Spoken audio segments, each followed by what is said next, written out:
પહોંચીએ તો પણ સારું.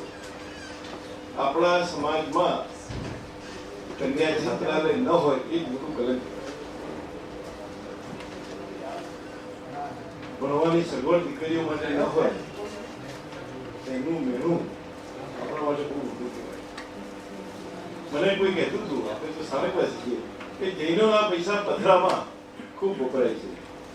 એક દેરાસર બનાવે એટલે કરોડ રૂપિયાનું, બાજુમાં બીજું થાય, અપાસરાઓ પણ કરોડ રૂપિયાનો થાય.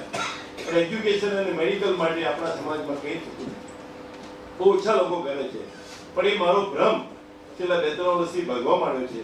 મહાવીર ચેરિટેબલ ટ્રસ્ટમાં એજ્યુકેશન માટે 2 વર્ષમાં ઘણું સરસ પણ થયું અને દાતાઓ ખૂબ મળ્યા.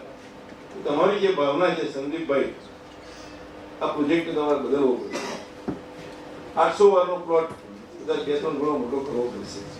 પૈસા સારા કાર્યકરોને સારો પ્રોજેક્ટ લઈને સમાજમાં જાઓ તો પૈસા મળે જ છે.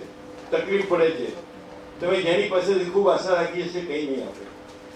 આજે મારે ધંધામાં સગવડ નથી, આમ છે તેમ છે, નિરાશ ના થતા મને બહુ અનુભવ થયેલા છે. પણ એ જ વ્યક્તિ પાછું 2-4 વર્ષે તમને આપી જાય તો નવાઈ ના પામતા.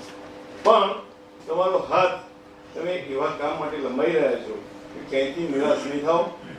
આ કામ જલ્દી થાય, ઝડપી થાય, સારું થાય, સુંદર થાય અને મોટું થાય એવી મારી શુભેચ્છાઓ પાઠવું છું.